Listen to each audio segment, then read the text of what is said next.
Aujourd'hui au Sénat qui, je dois dire, a vécu ces derniers jours d'intenses débats sur la réforme des retraites. Je suppose que la plupart d'entre vous ont suivi les débats et donc hier, comme vous le savez aussi, le gouvernement a dégainé, comme on dit, le 49.3 sur cette réforme et des motions de censure vont être déposées à l'Assemblée nationale et il y aura donc un nouveau débat sur ces motions lundi prochain. Et je vous annonce aussi que comme nous l'avions toujours dit d'ailleurs sur cette réforme des retraites dont nous exigeons le retrait, nous allons organiser un référendum d'initiative populaire, un RIP, qui débutera dès que le Conseil constitutionnel aura validé la proposition de loi sur le RIP. Et je pense que pendant 9 mois, nous serons encore en campagne pour exiger le retrait de ce texte avec, à l'issue de cette campagne, un référendum populaire. Donc, je suis vraiment particulièrement honorée de marrainer ce colloque en ma qualité donc de présidente du groupe communiste républicain citoyen et écologiste au Sénat. Et j'espère que la configuration de cette salle contribuera à nourrir les échanges sur le thème de ce colloque, l'énergie, bien commun de l'humanité, le point d'interrogation prenant ici toute son importance. Les crises successives que nous traversons depuis plusieurs années maintenant, du confinement jusqu'à la guerre en Ukraine, permettent de redonner à la question énergétique sa centralité, sa dimension politique, sa dimension sociale.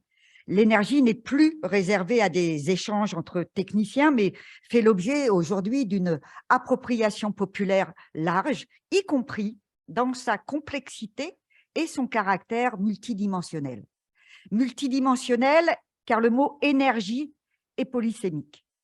Il y a l'énergie telle que nous la connaissons au quotidien, le carburant pour faire le plein et pour permettre une certaine mobilité, l'électricité et le gaz qui nous servent à nous éclairer, à nous chauffer, à nous alimenter. C'est l'énergie finale. Toutefois, cette part qui nous est accessible ne représente qu'une fraction de l'énergie que nous consommons.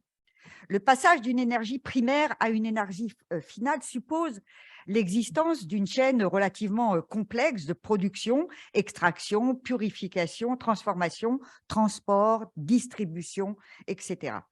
Or, l'émission de gaz à effet de serre lors de la transformation des ressources naturelles en énergie aux fins d'assurer les besoins de l'humanité pour le chauffage, le transport, la production des biens et des services est une cause principale du changement climatique. Et dans le même temps, l'énergie est un service aussi élémentaire que l'eau salubre, les systèmes d'assainissement, un logement convenable, la sécurité alimentaire et la protection de la diversité biologique. Je cite là la déclaration de Johannesburg de 2002.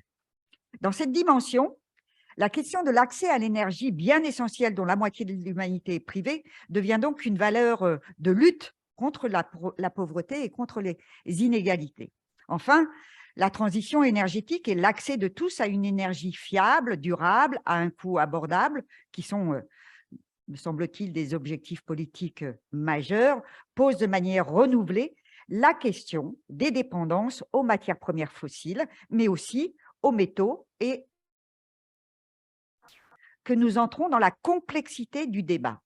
Comment concilier droit à l'énergie pour tous et maîtrise de la demande en énergie, alors que la lutte contre le changement climatique exige une réduction des consommations au niveau mondial. Ce sera l'objet de la première séquence de ce colloque, le droit à l'énergie, réalité et contradiction, quelle place pour l'énergie dans la gouvernance mondiale, mais aussi de la séquence consacrée au rôle de la France et ses entreprises qui pourraient jouer, quel rôle pourrait-il jouer pour favoriser la coopération internationale. Alors que accès à l'énergie pour tous et lutte contre la précarité énergétique ont été érigés en objectif directeur de la politique énergétique française et européenne, force est de constater que ce phénomène est loin d'être enrayé. La précarité et la vulnérabilité énergétique augmentent partout en Europe et cela n'est pas une réalité conjoncturelle, mais bien structurelle. Cela est dû à l'emballement des prix du gaz et de l'électricité, mais aussi à l'explosion du prix du carburant, ce qui nous renvoie à une autre forme de précarité énergétique, la précarité énergétique mobilité, qui est rarement prise en compte, mais qui a été largement révélée par la crise des Gilets jaunes. Si l'on s'en tient à l'électricité et au gaz, et ce sera l'objet de la deuxième séquence, la libéralisation du secteur de l'énergie en Europe n'a pas tenu ses promesses. Pire, le marché, qui devait garantir à la fois la sécurité énergétique et l'accès à tous à l'énergie, est devenu fou, entre guillemets, pour reprendre les termes du ministre de l'économie et des finances tenu en septembre 2021, avant même le déclenchement de la guerre en Ukraine. Pourtant, les directives de libéralisation du marché de l'énergie avaient pour objectif affiché de diminuer le prix payé par les consommateurs. Or, les prix de gros ont explosé et sur les 10 dernières années, les tarifs réglementés de vente d'électricité, TRVE, qui sont encore souscrits par près quand même de 80% des ménages, ont été modifiés 16 fois, donc 14 fois à la hausse, représentant ainsi près de 50% d'augmentation sur cette même période. Autre promesse de la concurrence, l'introduction de nouveaux acteurs sur le marché qui devaient favoriser l'innovation et améliorer la qualité du service rendu aux usagères et aux usagers. Pourtant, la multiplication des fournisseurs alternatifs n'a permis ni amélioration de la qualité du service, ni continuité de l'approvisionnement ou maillage territorial de proximité du réseau de commercialisation. La défection de la plupart d'entre eux dans la période de crise prouve par ailleurs que leur modèle économique n'est ni viable ni pérenne dans un secteur aussi stratégique. Et pourtant, tous les dispositifs communautaires et nationaux de régulation de cette ouverture à la concurrence tournent autour des mêmes objectifs. Permettre l'accès au marché à des entrants potentiels, puis assurer leur viabilité économique. Et c'est à travers ce prisme qu'il faut analyser les premières propositions avancées par la Commission européenne pour renforcer le marché de l'électricité. Nous sommes passés de la nécessité d'une réforme en profondeur à une réforme ciblée du marché européen de l'électricité qui ne changera pas les mécanismes de formation des prix. Mais ces évolutions de prix volatiles et à court terme ne détermineront plus dans une large mesure les prix à la consommation, selon la commissaire européenne à l'énergie. Bref, la libéralisation poursuit son cours, alors même, et c'est l'objet de la troisième séquence, que le secteur de l'énergie a démontré encore une fois dans la période son importance stratégique. Et cette réalité nous oblige à reposer inlassablement la question de la propriété, de la gestion et de la maîtrise sociale de ce secteur. En ce sens, il est indispensable de retrouver l'esprit du service public et pourquoi pas du secteur public, de viser le long terme et non le court terme, de faire passer les meilleures solutions techniques, technologiques avant le souci de réaliser des économies d'exploitation. De plus, il est indispensable de permettre une démocratisation participative associant salariés, citoyens, collectivités territoriales à l'État et une maîtrise du secteur énergétique affranchi des lois du marché, libéré des gaspillages pour permettre de garantir ce droit à l'énergie pour tous dans le respect des exigences sociales et environnementales. À cet égard, l'attaque en règle du statut et du régime pionnier des industries électriques et gazières doivent nous interroger sur l'avenir de notre système électrique, mais aussi du secteur énergétique en son entier. Jusqu'où ira la marchandisation de ce bien essentiel? Enfin, le secteur énergétique est un secteur en constante mutation, nouveaux enjeux, nouveaux besoins, nouveaux usages. Or, si la recherche repose sur l'ouverture internationale et le partage des connaissances, la volonté de souveraineté énergétique et la concurrence qui existe au niveau mondial interrogent la collaboration européenne et internationale, le partage de connaissances et, in fine, le rôle de la recherche publique. Ce sera l'objet de la dernière séquence de cette conférence. Alors, je crois que nous aurons des échanges qui reflètent la multidimensionnalité de l'énergie, la nécessité de remettre l'humain au cœur des enjeux et des politiques énergétiques, de faire de l'énergie un bien commun de l'humanité. Bon colloque à toutes et à tous. Je vous remercie. Merci beaucoup à Eliane. Je vais à mon tour dire quelques mots.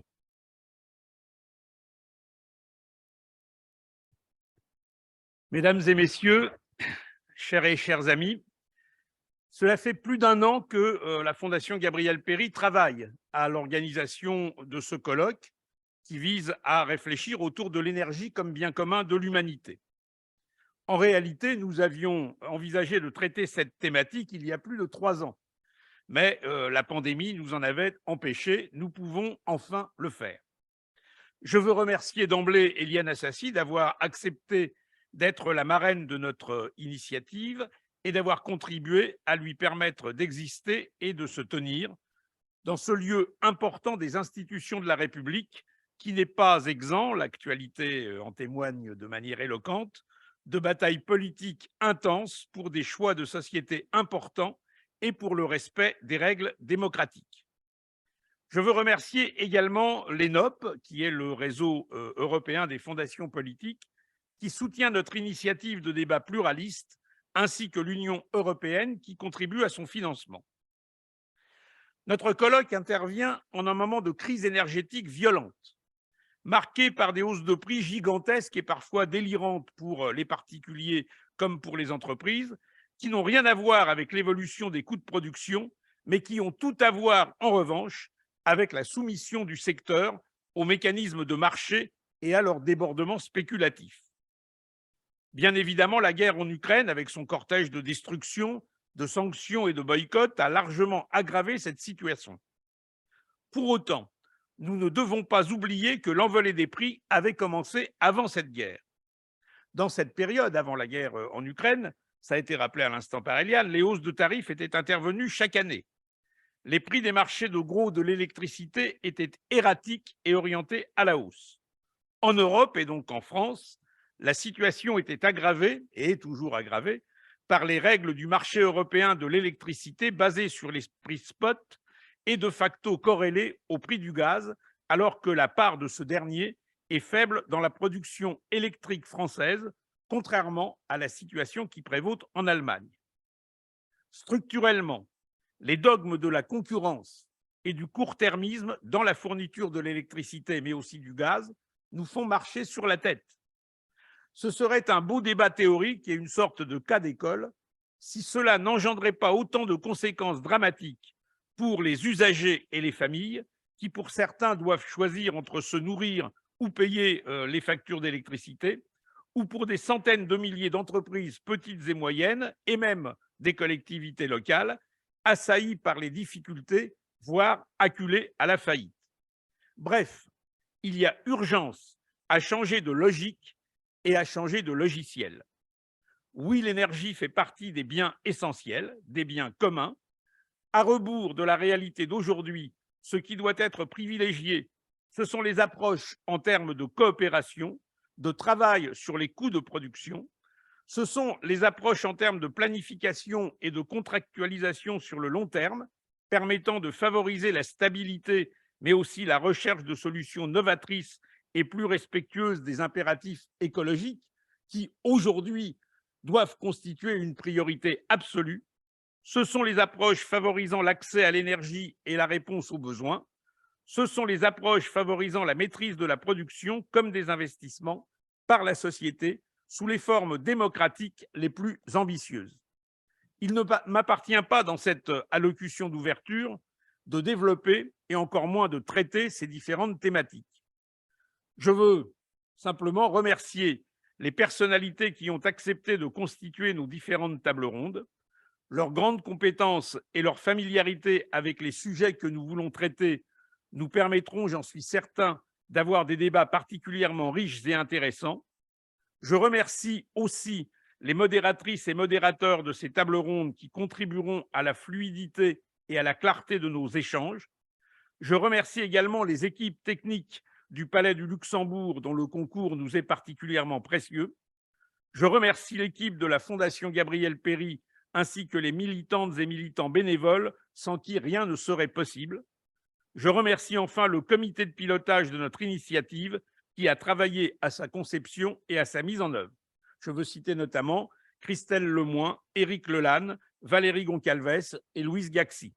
Nous allons maintenant pouvoir démarrer nos travaux qui portent, nous en avons tous conscience, sur une des questions les plus essentielles pour notre avenir.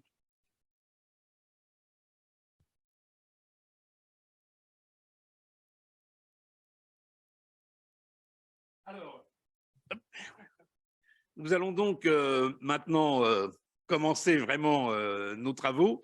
Je vais demander à Nadia Maïzi, qui est professeure directrice du Centre de mathématiques appliquées de Mines ParisTech, qui est l'une des co-autrices du 6e rapport du GIEC, je vous en prie. Donc de venir à la tribune. Elle aura à nous faire une introduction sur un peu les thématiques principales de nos travaux. Droit à l'énergie, accès à l'énergie comme condition d'accès aux droits humains essentiels, réponse au changement climatique, où en sommes-nous dans le monde d'aujourd'hui? C'est la thématique de son intervention. Alors, je ne sais pas si vous préférez parler d'ici ou parler de la tribune, c'est vraiment comme vous souhaitez. Je peux mettre la tribune, mais je vais récupérer la télécommande. C'est juste là. Voilà. OK.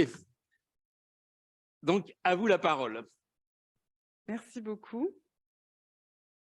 Tout d'abord, je tiens à vous remercier pour cette invitation, pour pouvoir partager avec vous aujourd'hui quelques éléments. Alors, je vais m'exprimer à la fois en tant que membre du GIEC, puisque j'ai participé à la rédaction du dernier rapport, et puis je vais m'exprimer aussi en tant que scientifique pour essayer de vous apporter quelques éléments d'éclairage sur le sujet qui m'a été donné, que j'ai trouvé extrêmement large et qui correspond au titre que vous avez sous les yeux, droit à l'énergie, accès à l'énergie comme condition d'accès aux droits humains essentiels, réponse au changement climatique, 2 points, où en sommes-nous dans le monde d'aujourd'hui? Alors, comme je suis mathématicienne, je me suis dit, pour aborder un tel sujet, on va essayer de formaliser clairement le problème. Et donc, je vais vous proposer un exposé dans lequel nous allons parcourir ce que j'ai identifié de l'ensemble des enjeux qui se cachent en fait derrière cette déclinaison, qui nous permettra d'aboutir à une réflexion, j'espère, contextuelle intéressante autour de cette question du droit à l'énergie. Donc le contexte, c'est un contexte que nul ne peut ignorer, contrairement à ce qu'on a pu entendre, et que nous retrouvons dans toutes les actualités. Hier soir, j'ai parcouru le monde pour vous, et dans ce journal, il y avait à la fois la Californie, à la fois le Malawi, qui expérimentent aujourd'hui les conséquences de ce que dans notre dernier rapport, nous avons identifié comme étant des chaleurs extrêmes de plus en plus fréquentes, des inondations d'une ampleur extraordinaire, des sécheresses, des méga-feux et une acidification, une dégradation des océans qui devient irréversible, avec des conséquences concrètes qui sont des problèmes d'accès à la nourriture, la raréfaction de l'approvisionnement en eau, des problèmes de submersion avec des villes répandues sur la planète, concentrant de plus en plus d'habitants. Donc sur ce contexte-là, je pense que si tout le monde n'a pas conscience de ça, dès qu'il se lève le matin et jusqu'à ce qu'il se couche le soir dans tout le périmètre de ses activités, que ce soit des politiques ou des citoyens, nous allons expérimenter des choses vraiment dramatiques. Et en plus, nous sommes dans un contexte d'injustice climatique, et alors, donc au sens du GIEC. Donc, ce que je n'ai pas précisé, c'est que vraiment, j'ai essayé d'extraire des 3 rapports qui viennent d'être publiés, quelques planches significatives, et tous les éléments dont je parle sont des éléments qui sont bien sûr informés et dont vous avez un nombre de références scientifiques absolument importantes, puisque je rappelle que le GIEC, c'est 800 scientifiques qui ont décortiqué plus de 50 000, 100 000, je pense, publications scientifiques pour essayer d'aider à la compréhension les gouvernements. Donc cette injustice climatique, elle a été identifiée avec cette idée qu'il y a non seulement ceux qui vont subir les conséquences du changement climatique, qui sont ceux qui sont les moins contributifs à la responsabilité sur ce changement climatique. Et donc, on a identifié qu'il y a plus de 3,6 milliards de personnes qui sont dans ce qu'on appelle des très forts endroits de vulnérabilité et d'instabilité. Donc, ce que vous voyez sur le graphe, alors si on pouvait bouger ma petite photo, ça permettrait de voir, voilà, même en la poussant ailleurs, ouais, ça serait super, merci beaucoup. Donc en fait, ce que vous avez sur les axes, c'est, sur l'axe des abscisses, vous avez la fragilité et sur les ordonnées, vous avez la vulnérabilité. Donc vous comprenez ce qu'il y a bien sûr derrière ces termes, il y a en plus, je vous laisse regarder, hein, je ne vais pas commenter tous les graphes, sinon je ne tiendrai pas mes 20 minutes. Le problème derrière, c'est qu'il y a en plus de l'intersectionnalité, c'est-à-dire que ce qui a vraiment été identifié, c'est qu'on va alimenter cette fragilité quand on est dans des classes sociales à bas revenus, quand on est une femme, quand on est dans des communautés isolées, etc. etc. Donc, ces éléments-là vont entraîner quoi? Je donne un petit exemple sur qu'est-ce qui se passe en cas de chaleur extrême. Ce n'est pas juste une sécheresse, c'est aussi une baisse de productivité qui va entraîner une raréfaction de la récolte, par exemple, une augmentation des prix sur les marchés, une difficulté pour accéder aux ressources essentielles. Et dans des continents comme par exemple l'Afrique, qui est un continent que j'affectionne particulièrement, des migrations internes avant de parler des migrations vers l'Europe, qui se comptent en millions d'habitants qui sont obligés de quitter des zones parce qu'ils n'ont plus les ressources économiques suffisantes pour subvenir à leurs besoins, qui vont aller dans d'autres zones qui sont déjà très affectées, et donc ça crée des tensions entre les communautés, alimentées par des rebelles qui viennent recruter sur la misère du monde, etc. Donc les conflits, la migration, tout ça c'est lié au changement climatique, et je pense que c'est un message qu'il faut absolument faire passer pour que l'on considère d'une autre façon la question du migrant. Alors, sur la responsabilité, il y a aussi un grand questionnement puisque si je reviens sur l'empreinte carbone qui a été évaluée sur plus de 100 pays sur la planète. Là, je vous montre le bas du tableau pour que vous compreniez à quoi ça correspond. En fait, les pays ont été classés par ordre croissant de PIB. Et on a identifié, vous regardez simplement les points rouges, le contenu carbone de la consommation moyenne par habitant. Et donc, vous voyez que l'axe des abscisses, c'est 1 tonne, 10 tonnes, 100 tonnes. Et je vais vous montrer la globalité du tableau pour que vous compreniez qu'on passe des points rouges qui sont plutôt vers le bas de la fourchette à des points qui tout en haut nous concernent nous, et qui donnent des empreintes carbone qui sont plutôt entre 10 tonnes et 100 tonnes. Donc ça, c'est aussi un résultat assez fort du GIEC qui évalue que 10% des plus riches concentrent à peu près 40% des émissions de gaz à effet de serre, responsables donc de ces changements climatiques. Et qui sont ces 10% des plus riches? Ils sont situés aux 2/3 dans les pays occidentaux et pour 1/3 dans les pays en développement. Et pour aller plus vite, moi je dirais que les 10% des plus riches, en fait, c'est nous. Il ne faut pas croire que ce sont les super riches. Ce sont ceux qui ont accès à tout ce à quoi nous avons accès, nous, au quotidien. Donc on voit qu'il y a une disparité de cette empreinte de carbone mondiale au niveau de la répartition par habitant. Alors attention, dans la question du climat, vous savez que suivant le type de chiffre qu'on va manipuler, on peut dire beaucoup de choses différentes. Donc là, moi, je vous propose différentes visions de ces différents chiffres. Donc, en haut à droite, vous avez la répartition des émissions de gaz à effet de serre en pourcentage par pays.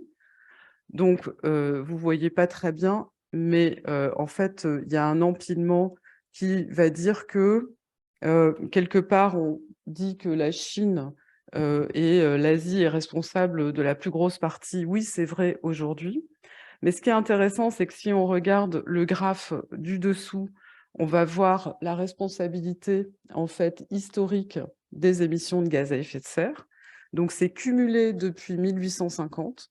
Et ce qu'on voit, c'est que ce qui est tout en haut, c'est les États-Unis et puis l'Europe. Et sur la droite, vous avez les émissions de gaz à effet de serre ramenées à chaque habitant. Et donc, ce que vous voyez, c'est que les États-Unis sont en tête. Alors vraiment, la largeur, effectivement, est plus faible. Si vous voyez le 3e ou le 4e bloc, il s'agit de la Chine. Donc oui, en global, la Chine va émettre plus, mais en concentré par habitant, ce sont encore les États-Unis et l'Europe est aussi assez haut placée. Donc vous voyez qu'on a un problème de responsabilité, on a un problème de responsabilité historique, ce qui crée toute la difficulté au niveau des négociations. Alors maintenant, dans le GIEC, on évalue l'état des lieux, mais on évalue aussi les solutions potentielles. Et donc, dans le dernier rapport auquel j'ai contribué, le rapport du groupe 3 sur l'évaluation des solutions pour limiter les émissions de gaz à effet de serre, un des résultats phares est que nous disposons d'un bouquet de solutions que nous pourrions aller piocher dans chaque secteur pour diminuer par 2 au niveau mondial les émissions de gaz à effet de serre à l'horizon 2030. 2030, c'est dans 7 ans. Et en fait, ce qui est réalisé, c'est qu'on parcourt donc chacun de ces secteurs et on évalue qu'est-ce qui pourrait être contributif pour vous quantifier un tel résultat. Et donc là, sur ce transparence que j'ai rassemblé, c'est un résultat qui va aller piocher dans chacun de ces secteurs, énergie, transport, usage des sols, au niveau aussi de la demande, puisqu'on a évalué les potentiels au niveau de la demande, tout ce qui pourrait contribuer à moins de 100 dollars pour effacer 1 tonne de CO2 équivalent. Et donc, ce qu'on constate, c'est qu'il y a beaucoup de choses qui vont relever des énergies renouvelables, beaucoup de choses qui vont relever de l'efficacité énergétique, du changement dans les modes de vie, donc finalement des choses assez bien connues, mais très difficilement mises en place avec une coordination. Donc pour rappel, on prône l'électrification dans le secteur de l'énergie, on prône les carburants alternatifs, comme faire appel par exemple à de l'hydrogène. Et côté demande, ça, c'est le nouveau chapitre qui a été développé dans le cadre de ce dernier rapport et auquel j'ai eu la chance de participer. Donc, pour la première fois, au lieu d'aller explorer les leviers potentiels côté de l'offre, on a posé la question, mais est-ce que la demande ne serait pas un levier lui-même, c'est-à-dire les comportements, les modes de vie, c'est-à-dire changer finalement notre façon de consommer. Et là, toute une discussion s'est ouverte sur la question des normes, la question des valeurs, la question de ce que véhicule la publicité. Et contrairement à ce que les médias ont voulu nous faire dire, il n'a pas été question de sobriété, car nous parlons de la planète. Et il serait indécent de parler de sobriété à une majorité de la population qui n'a pas encore accès à un niveau de vie décent. Donc, c'est bien pour ça que j'ai un peu surligné le fait que dans notre évaluation de ces potentiels qui sont dans une fourchette assez large entre 40 et 70% de ce qu'on pourrait effacer à l'horizon 2050, on a bien précisé qu'il y avait toute une frange de la population qui aurait besoin de logements, d'énergie, de ressources supplémentaires pour arriver à un niveau de vie qui corresponde à ce qu'on peut peut-être appeler le bien-être. Donc une discussion s'est engagée sur qu'est-ce que c'est que le bien-être. Et ça, c'est très difficile à évaluer. C'est pour ça que je vous fais un petit clin d'œil en vous montrant ce dessin sur, voilà, est-ce que nous aurions besoin, nous, encore de consommer plus ou de réfléchir à ce dont nous disposons aujourd'hui. Et dans le cadre du rapport, il ne faut pas oublier que les scientifiques sont aussi des gens parmi lesquels la controverse a coutume de s'immiscer. Il y avait beaucoup d'études qui donnaient des résultats qui étaient contradictoires. Certains disaient que gommer les inégalités n'entraînerait pas une augmentation des émissions de gaz à effet de serre, pendant que d'autres disaient qu'il y avait plutôt, dans cette perspective, des externalités en termes de consommation supplémentaire qui entraîneraient des augmentations des émissions de gaz à effet de serre.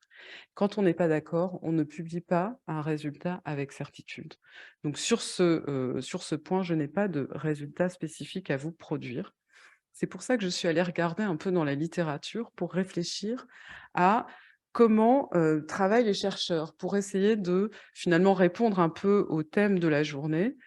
Quels sont les types de modes de vie que l'on pourrait viser et sur lesquels on pourrait travailler pour comprendre à l'horizon 2050 sur ce que cela générerait en consommation d'énergie supplémentaire. Donc là, ce graphe, je l'ai trouvé extrêmement intéressant. C'est extrait d'une publication qui est parue dans Nature en 2022, donc récemment. Et ça vous dit aussi qu'on a un problème de biais quand on réfléchit à ces questions-là. Donc il y a 3 scénarios, en anglais: Fair Inequality, Fairly Large Inequality et Super Rich. Donc le premier, Fair Inequality, ça veut dire qu'on a résolu au minimum la question du niveau de vie décent. Et le niveau de vie décent, il faut comprendre qu'il faut qu'on arrive à le qualifier. Donc il va être qualifié de manière très quantitative. On va dire il faut 15 mètres carrés par habitant, il faut un niveau d'accès à la nourriture avec des besoins quantifiés, etc. Donc vous voyez, quand je disais le bien-être, en fait le bien-être devient quelque chose de purement chiffré. Quand on monte dans Fairly Large Inequality, c'est-à-dire qu'on tolère que la situation actuelle se pérennise, que finalement il y en ait qui soient plus riches que les autres, donc en particulier l'Occident, qui doit rester à un niveau un peu plus élevé, puisque bon, les autres ont besoin de moins. Et puis le troisième scénario dit Super Rich, donc on va quand même garder 1% de ceux qui disposent de d'une grande proportion de la fortune mondiale. Et vous voyez que le troisième scénario nous fait atteindre la courbe qui est grise, qui dit quels sont les niveaux actuels de projection par rapport à la consommation d'énergie, puisqu'ils conservent les inégalités que nous avons actuellement. Donc, une vraie question d'inégalité sous-jacente à tous ces problèmes, et avec, il me semble, quelque chose que nous devrions retenir du passé, puisque j'ai essayé de vous démontrer qu'il y a donc cette disparité d'émissions, cette disparité en termes d'injustice climatique. Et comme je vous l'ai dit, nous sommes en train de parier sur une transition énergétique dite propre, qui bénéficierait à l'Occident, et pour lequel les ressources sont encore situées visiblement dans les pays dont je viens de vous montrer que c'était ceux qui subissaient le plus largement les changements climatiques, avec des flux qui iraient encore du sud vers le nord.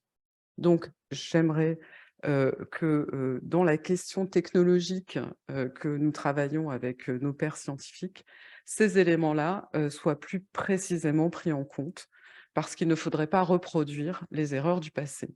Et quand je parle des erreurs du passé, on peut faire aussi un parallèle avec toute cette question de la criticalité des minéraux et des métaux qui sont utiles à nos véhicules électriques, à nos smartphones, à tout ce dont on nous vante l'idée que cela nous permettrait d'être neutres et de ne plus émettre. Oui, mais les ressources sont situées dans des pays dont l'exploitation va amener à une très forte complexification et qui ne bénéficieront toujours pas de l'accès à l'énergie dont nous avons parlé en introduction.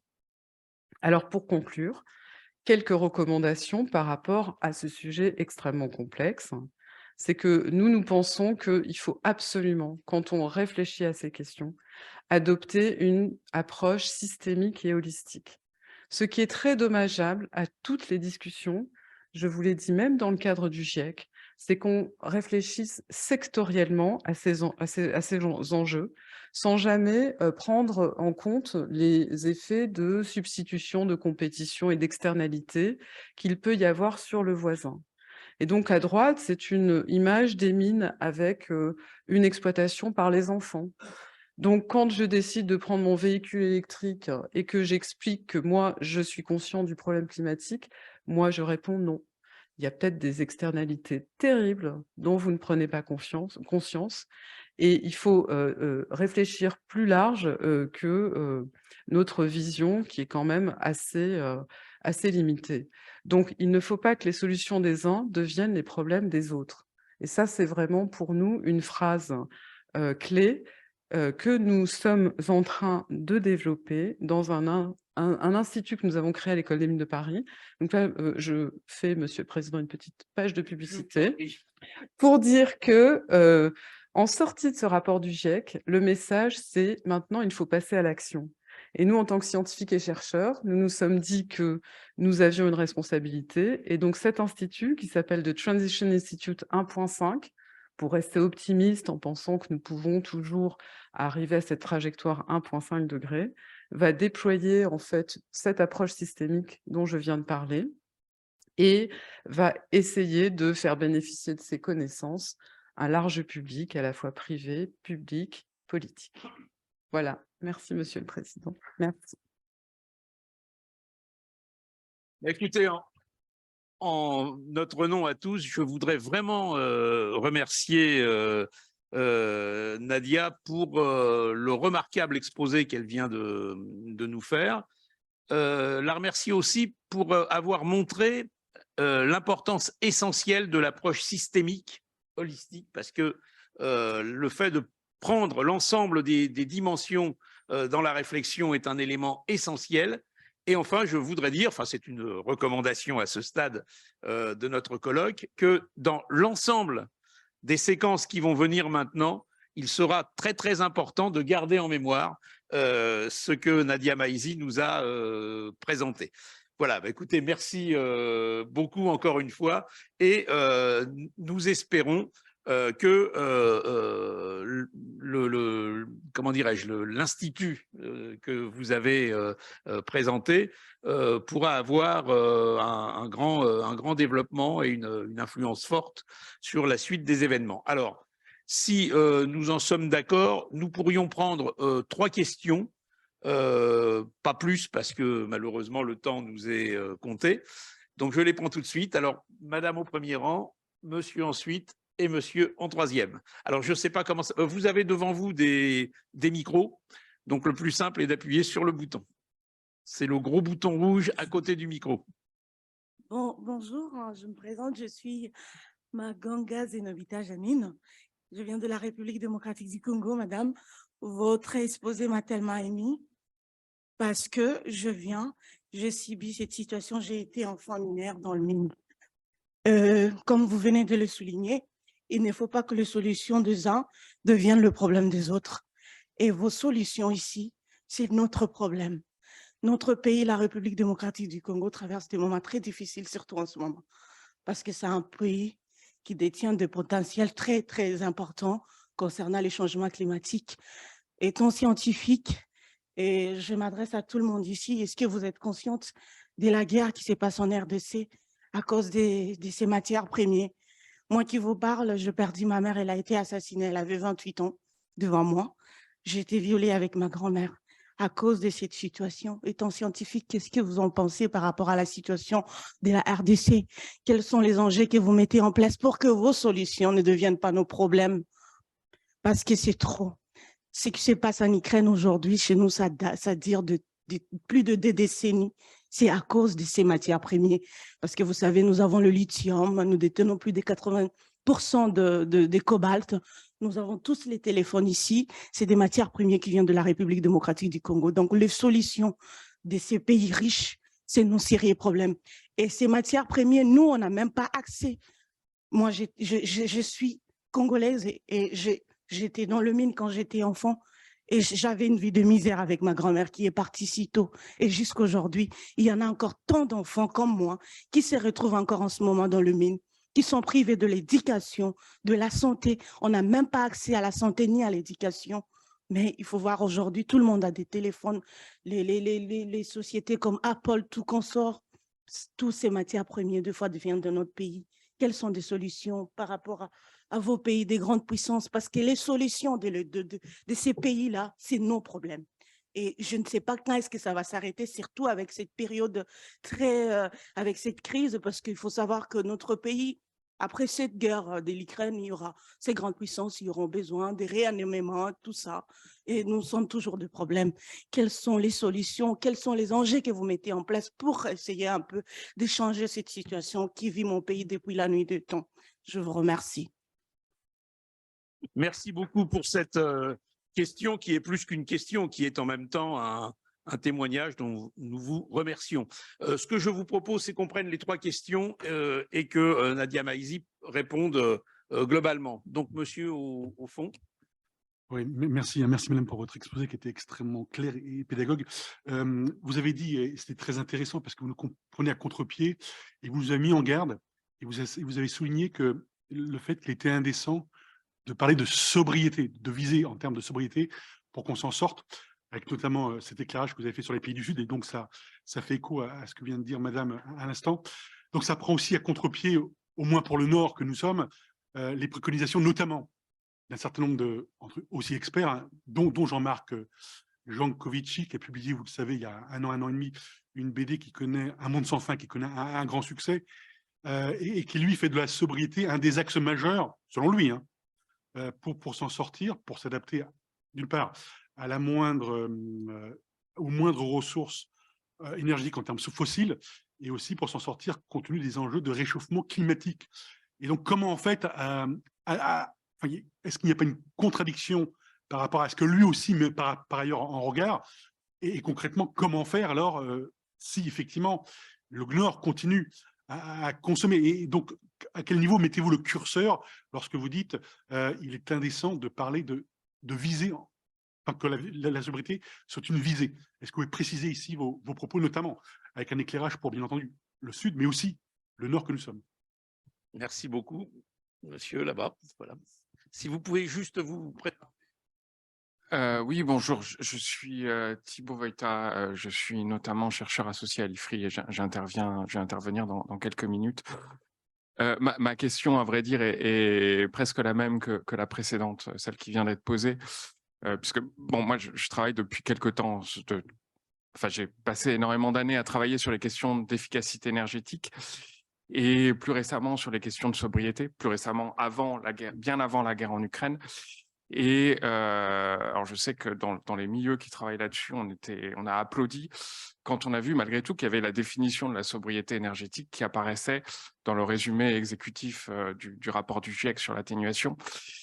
Et c'est quelque chose qu'on voit vraiment comme un moyen de réduire la consommation en énergie dans les pays du Nord principalement, et qui ne doit absolument pas être confondue, enfin cette définition ne doit pas être confondue avec celle qui a été apportée, qui a été inventée par le gouvernement et qui, elle, correspond beaucoup plus à ce qu'on appellerait de l'efficacité énergétique, tout simplement. Donc voilà, c'était juste un commentaire et une question aussi qui vient compléter celle qui a été posée. Et merci, et j'en profite également pour vous remercier pour cette excellente présentation. Bien, bah écoutez, je repasse la parole à Nadia. Alain, excuse-moi, on a 2 très courtes remarques dans le chat. On a d'abord la question: a-t-on soustrait des émissions de la Chine les produits exportés? Je vous la livre telle quelle, vous ferez les commentaires. Et merci donc pour la création de cet institut. L'Institut Transition Institute 1.5 fait-il partie d'un réseau européen? Alors, vous m'entendez, ouais. Donc, madame, d'abord, moi, je vous remercie pour votre témoignage. J'aimerais bien que vous soyez avec moi pour tous mes exposés, pour que je puisse confirmer ce que je dis et ce que je soutiens. Moi, je n'ai pas de solution aujourd'hui puisque c'est un problème extrêmement compliqué. Ma simple solution, c'est d'apporter un autre discours que celui que nous entendons en permanence et qui est un discours, je pense, comment dire, ce que je ne veux pas faire, c'est jeter la pierre sur ceux qui tiennent le discours que nous résoudrions nos problèmes en investissant un certain nombre de technologies. Je pense qu'ils ont un biais c'est un biais cognitif. Ils ont le prisme de ceux qui sont nés quelque part et qui n'ont jamais regardé vraiment très loin, au-delà de là où ils sont. Ils pensent bien faire, mais ils se trompent. Et moi, c'est mon discours de scientifique. Moi, j'ai la chance d'avoir un autre pays en Afrique, dans lequel j'ai grandi, dans lequel je retourne. Je sais ce que c'est, en fait, que la situation de ce continent. Et je pense que il y a une désinformation qui, finalement, est peut-être le fruit de, je vous dis, cette méconnaissance des sujets. J'ai été à la COP27 et j'ai rencontré énormément de gens de la République démocratique du Congo.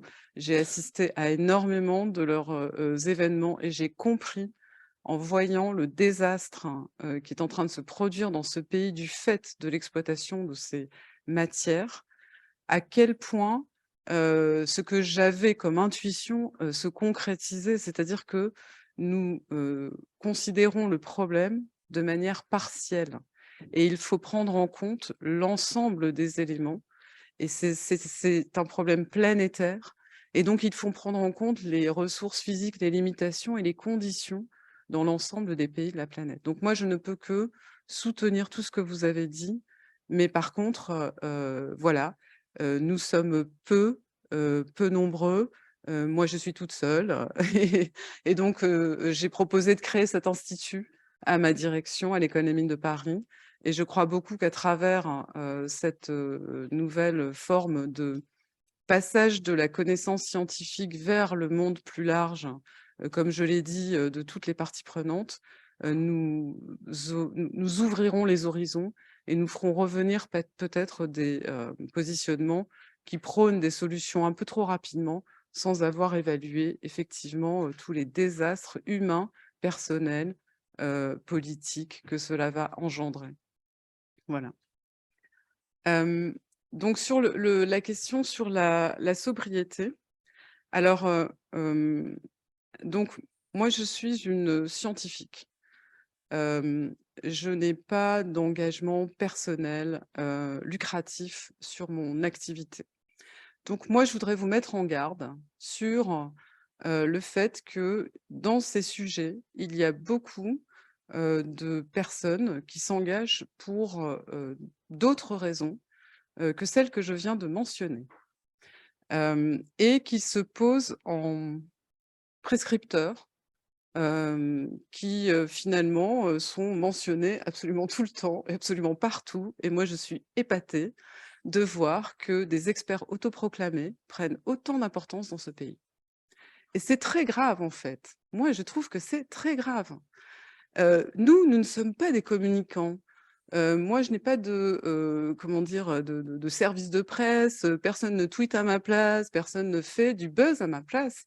Je dois me déplacer, je dois préparer mes exposés seule et je le fais gracieusement. Donc, je veux dire, il faut que vous entendiez quand même cela et je trouve que cette situation devient un petit peu anxiogène, enfin, pour moi. Donc, avec ma petite voix, je vais vous répondre que, maintenant sur le fond, comme je l'ai dit, la sobriété, alors hier, il y avait un colloque auquel j'ai participé très intéressant justement sur la question de la sobriété. C'est un concept dans lequel en fait on ne sait pas vraiment ce qu'on met. C'est toujours très dangereux. Alors effectivement, dans le rapport du GIEC, sobriété se traduit en anglais par sufficiency. Donc moi, j'ai cherché le nombre d'occurrences dans le 3e volet du rapport du GIEC sur l'atténuation de ce terme de sufficiency. Dans notre chapitre, celui qui parle de la demande, donc du comportement et des modes de vie, ce terme n'est apparu qu'une seule fois. Et il n'est pas apparu en principal, il est apparu entre parenthèses pour dire que, comme on avait identifié qu'il y avait un espèce de triptyque qui est avoid, shift, improve, c'est-à-dire éviter, transiter, enfin changer, on va dire, et improve, améliorer. Donc ça, c'est au niveau du comportement pour dire que on avait en fait 3 grandes familles de façons de réduire son impact.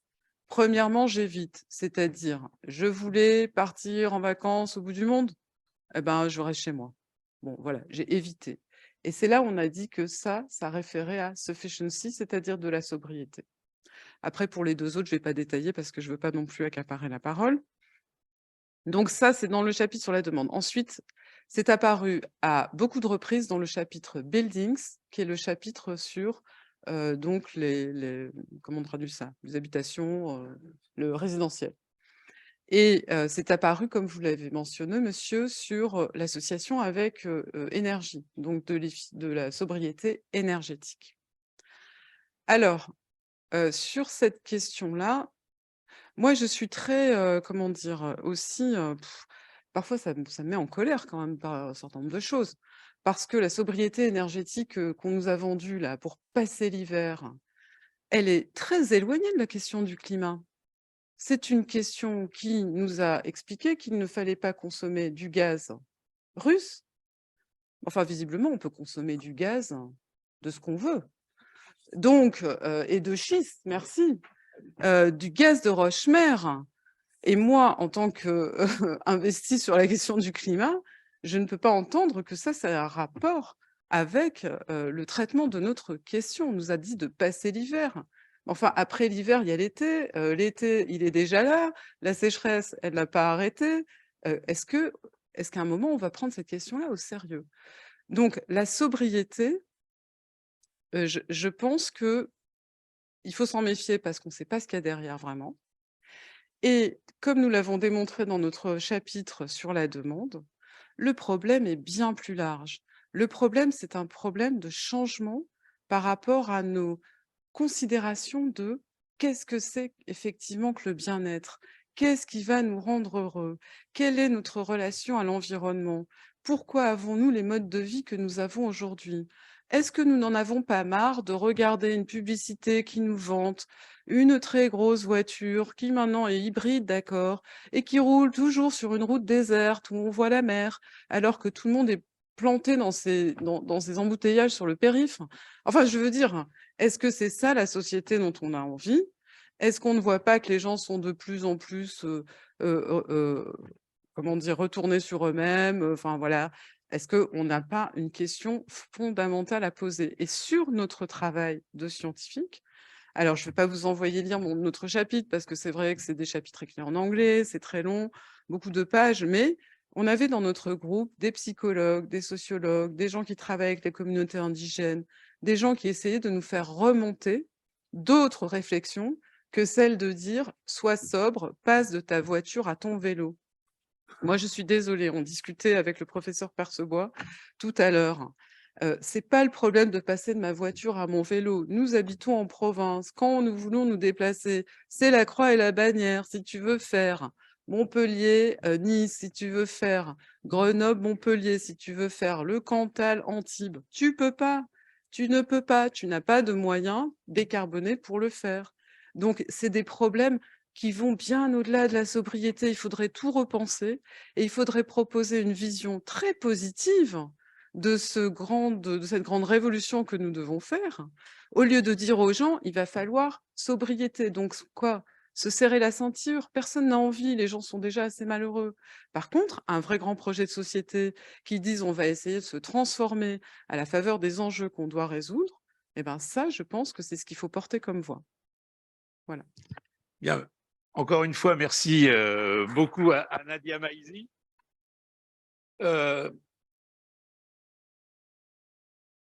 Oui, Ah, pardon. oui, est-ce que Il y avait une question sur... Ah oui, alors l'Institut de la transition 1.5. Bon, je fais appel à tous ceux qui veulent nous financer. C'est un institut qui fonctionne sur le mode du mécénat. Ce n'est pas un réseau, c'est une initiative purement, comment dire, scientifique, sur un projet de recherche scientifique et de formation, parce que bien sûr, nous avons nos jeunes à mettre au cœur de nos systèmes comme moteur, en fait. Et donc, c'est un institut hors les normes, hors champ, innovant, voilà. Et pour ça, bah, non, on n'est pas dans un réseau parce que les réseaux, c'est toujours normatif, c'est toujours, voilà, ça vous impose des trucs. Donc, nous, on a besoin d'être libre pour réfléchir. Voilà. Bien, encore une fois, merci, y compris pour ce complément. Juste une remarque, connaissant un certain nombre de gens dans cette salle, je peux vous certifier que vous n'êtes pas seul.